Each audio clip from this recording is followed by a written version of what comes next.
I just want to start by saying thank you so much for taking the time out to sit down and chat with me. I suppose we should go right back to the beginning. How did you discover drag? How did you fall in love with the art form? So I started going to the Pride events that they did back in 2011, I believe. And I discovered drag when I was watching like Miss Kitty and like Hmm. Amber and stuff performing, and I just kind of gravitated towards it because I've always wanted to do performance. Hmm. I was younger, and it just felt like it was everything that I wanted to do mashed into one like Hmm. sort of job. Like, Yeah. And so how did you go from kind of watching to then actually starting and having a go yourself? I guess I started like practicing makeup because I was kind of going through my gender journey as well. Like when I was like I would say about maybe 14, 15, and kind of practicing then, and like buying wigs online, like doing like wearing different stuff, and yeah, kind of like doing it through that, I guess. And so then what was your first performance like as Alibama? What was that experience like? Oh, it's mental. I mean, I started Annie Ben and Hmm. Mist, and we used to do it over in Gattays with the LGBT group Impact, and I like used to like mostly organize it, and yeah, it was absolutely mental. We looked insane, but like so much fun. And I know you've shared obviously some photos and videos from that first from was it one of the first performances? Yeah, that was I believe the ones that I've shared with the second performance Oh. that we did. Yeah. So how did you decide on the name then? How did you come up with Alibama? So originally I wasn't Alibama. I had like a completely different name. I think it was Katana Tunes, but and it was supposed to be fun, but like it was not yeah, it was not good at all. So I like knew that I had to come up with a different name, and I was like, well, I'm insane, and like the state of Alabama is known for being insane, and maybe some other stuff as well. Like, oh well, my name's Ali, so Alabama, that makes a lot of sense, and I kind of just went from there then. And obviously, you kind of developed your own sort of theme tune, if you will, that I've heard performed a few times. And so that Yeah. kind of just worked out. How did you come up with that sort of? How did that come to be?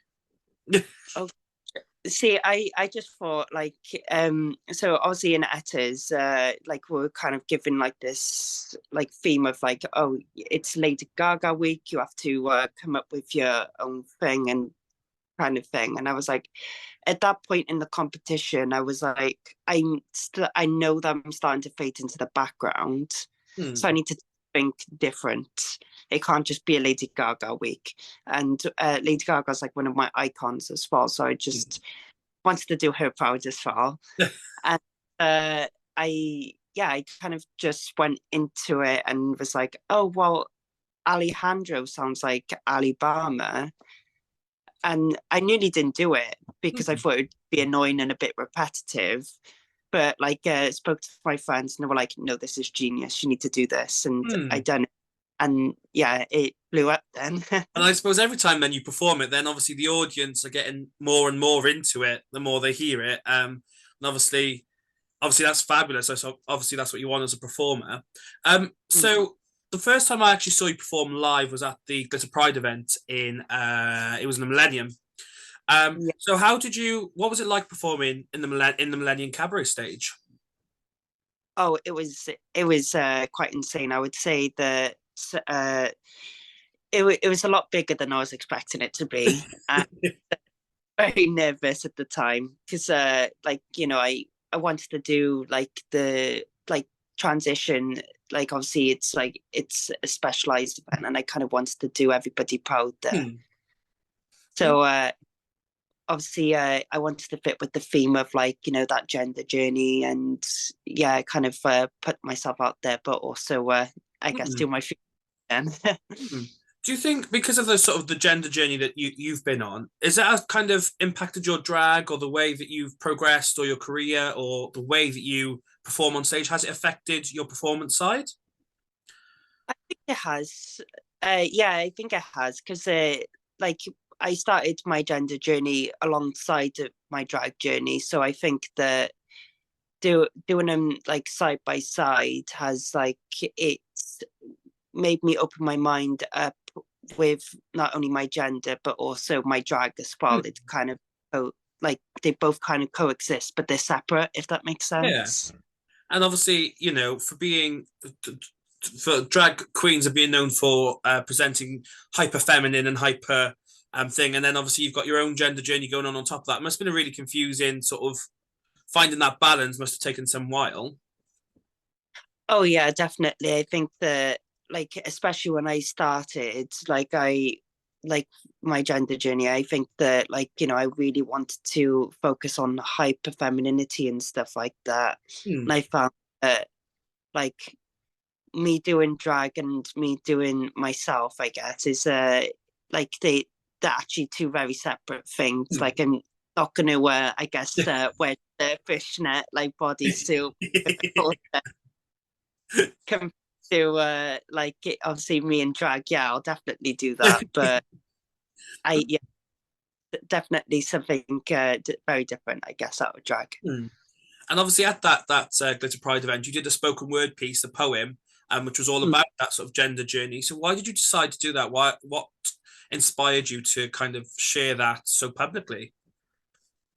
I think that it's important. Like I know that those transition events, maybe someone's just come out as trans and they like are looking for a safe space to be able to like see performers who are trans and hear their journey and stuff like that, and hopefully like relay it to their own journey.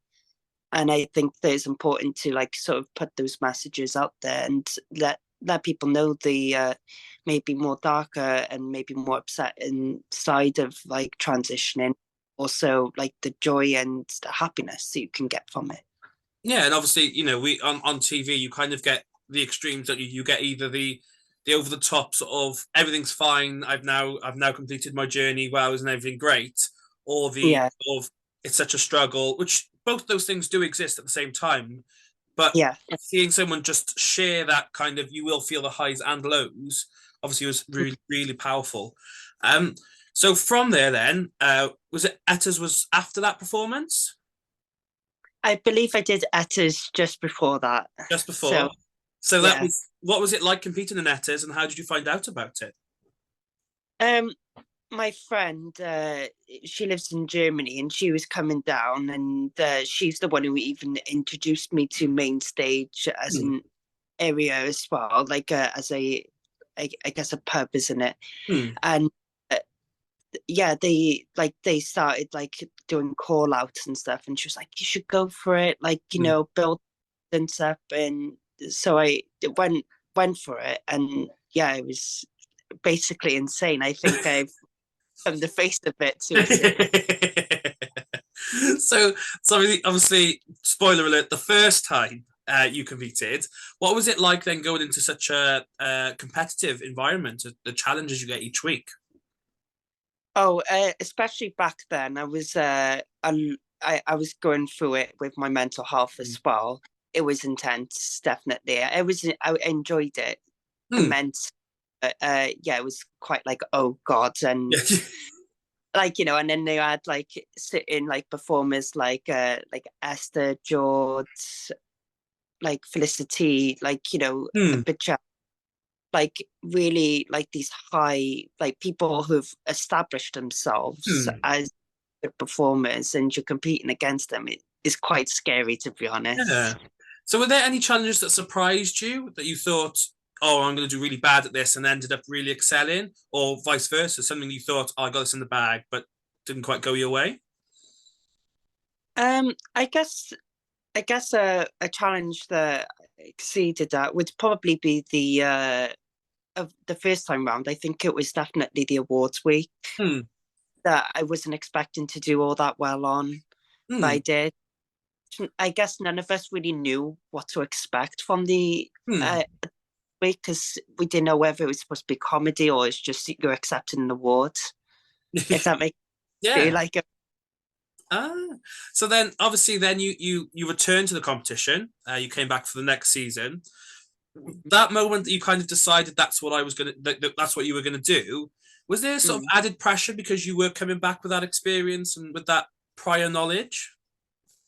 Yeah, definitely. I think that they also had like a like they were getting a magnifying glass, like, okay, how Hmm. it now and stuff like that. It was very like that. So yeah, there was definitely an added pressure there. Hmm. And were there challenges then on the second time round that you thought that you did well the first time, didn't the second, or vice versa? Was it different experience? Oh yeah, definitely. I think that I don't know. I felt a bit more relaxed than the next Hmm. time. But, yeah, I mean, there was I I went home on the awards week, which is when the Hmm. good on the first one. So like, well, you can't reenact the treasure. This Yeah. was the that was insane. And obviously, during your experience of Etta's drag marathon, I've seen pictures of you doing a very different style of drag than that I'm used to seeing you perform in, Yeah. much more male presenting. So, where did that come from, and why did you decide to portray that character? So I like to think of like Alibama as like this fluid entity, Hmm. and like at times, and like she's either like the extreme like housewife, like bimbo, like Mm. or like it could be like this like obviously queer man, but like very like I guess very macho queer Yeah. man. And I just yeah, I've just really I think it's fun to kind of like play with gender when you're in drag, and kind of just express both Mm. sides. And like even though I don't personally relate to a masculine, I think it's quite fun to play that character Mm. and play it up, definitely. What was the sort of response and the feedback like to that different side of you? It was more of like a, oh, yeah, okay. And uh, I would say, I mean, I looked rough when that happened. So and obviously, then most recently, well, not most recently actually, but I then saw you at Cabaret of Queerosities. Um, yeah. so, what was it like taking part in that show in that sort of environment? The first Oh, one.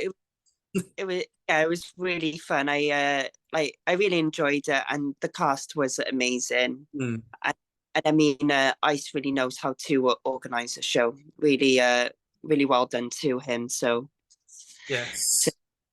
and yeah, and obviously getting my like one of my closest friends, Annie Ben, to just be in the thick of my mayhem and chaos. I enjoyed. That was actually my next question. Where did the kidnapping Santa routine come from? What was the inspiration for that? It was like I wanted to do something alternative Hmm. that to kind of fit the alternative theme, but I also kind of wanted to still keep it on the same wavelength as everybody else with Christmas. Hmm. And yeah, I was just like, well, this song is like when you listen to lyrics, it's actually kind of weird Hmm. and like creepy. It's a step song, correct? Yeah, it's the Yeah. step song, and it was like something in your eyes, like, and it's just like, God, like actually, like this would be really good if it was like an obsessive person over Santa, just like trying to kidnap him and stuff like that. What was that conversation like with Annie Ben then going, can you be a terrified Santa while I dance around you? What was that conversation like? It literally happened backstage, maybe Oh. like before. So I was just like, by the way, I want you to be my kidnapped Santa. Is that okay? Like I'm doing it, kind of thing. Yeah. Oh, obviously, I absolutely loved it. I thought it was brilliant. And, as a fan of Steps, you've made me realize that that song is quite creepy when you actually sit down and listen to what they're singing about. Um, so then you went back to Cabaret of Curiosities. Um, and what was it like performing the second time? Was there anything different, or was the experience different the second time round? I mean, I only was in there for 5 minutes, but it was very fun because before, well, Mr. asked me to help them with their performance and stuff like that. And yeah, I was it really enjoyed it. And like just like the first cast, the second cast is absolutely amazing. Some of my Etta's drag marathon sisters in there as well, with Ivory and and Aquina. And yeah, just seeing them improved like so much since their is in Etta's as well as like I've seen their first performance compared to where they are now. Same with Annie Ben. It was just, yeah, it was magical to see all them just smash it. And then the next thing was Hell House. Yeah. So what was it like performing in the Hell House 2 show? Oh, spectacular, I'll say. Like, I like Vanity and me, when I first was getting into the Cardiff scene itself, like me and Vanity started doing draglings together. And it wasn't for Yang, like setting up draglings with the Queer Emporium, I wouldn't have the like confidence to even have thought about doing actors and stuff like that. So like seeing them not only grow but also being able to put on their own show was fantastic. And the cast was phenomenal. I mean, you had Shay with a C, like, Effie and all that. It was, yeah, and Glass. It was just, yeah, it was so much fun. And it was the first time I like properly did try to be sexy, but So, that's it. What inspired your performances then for Hell House? How did you come up with the set? Like the love portion of it, I kind of wanted to give a love letter to myself, and really, I guess, like picked the things that I loved the most, and that's like I love Glee, so I had to put that in. And I loved I like loved like Eurovision thanks to Mist. So like kind of like Europop and stuff like that really needs to be in there. I feel, oh yeah, got to invite all of that. And then with the hate portion, it was kind of like not necessarily like hate, I would say, but like me as a person, I don't really hate people. It's more of a I don't like your energy anymore, and I don't want to be involved with that. If that makes sense. So I kind of wanted to portray that with like almost like a breakup, but like not, if that makes sense. Yeah. Like almost a separation, I guess. That was the "What Do You Want From Me" song? Was that the hate part, the less love part? I've got to say that was it was incredible to watch. You seem to pour everything into that performance, and obviously that story behind it all and sort of taking it for yourself is obviously really powerful and incredible. Obviously, we've talked about you returning to lots of gigs. So, is there plans for you to potentially return to Hell House in the next time or in the near future? Would you? I would definitely. And actually, me and Vanity have spoken about it. So it's a potential in the future. So, if this ever does come to fruition and you do get booked, where can people find out about what you're doing next, your shows, and what you're up to? So I'm mainly on Instagram, and that is Ali_Bama_official. And I do have a Facebook page, and that's just Alibama with a capital B. And I'll put the links in the description so people can just scroll down and click away. My final question is, what advice do you have for young performers looking to get into drag? Oh gosh, I've heard like Shays and all. There's kind of interpretation of this question, and I would personally say be kind, and also like work with and make friends with the people around you while working with that drag. Obviously, important to make sure you got your performance down, make sure that you're being yourself, getting your own niche and stuff, play your own talents. But I think it's most important when you want to get bookings and stuff like that, you're a kind person and you are making friends and having fun with it. Yeah, and obviously, like professionally, that's a great thing because, well, the people you are talking to are the people that could be booking you, bringing you to gigs. So obviously, professionally doing that, but also just personally, like even when you were at Cabaret of Queerosities and just being a person in the crowd that was supporting or getting involved with or whatever, it was such a nice environment, and I think that's what's so great at the moment about all these different gigs coming up is that we're finding that network of that I've realized that everyone's connected to everyone. So, if you're horrible to one person, that's going to mess you up in the long run. Exactly. It can kind of bounce off. So like if you end up being nasty or having feuds with people, it can bounce off to one person and that person tells other people and that can cut you off from other potential gigs. Yeah. Not only one that maybe with them or whatever. Yeah. It can ricochet. Yeah, so just being kind and being that friendly face is obviously so important, and I can tell that just from the very few times I've met you that you are there as a supporter and as a performer, which is obviously fantastic. So I will end the same I started just by saying thank you so much for taking the time out to sit down and chat with me. It's been amazing to see, even just a part of your journey from the Pride event to now. It's incredible, and I can't wait to see where you go next and where Alibama is going to end up. But Okay.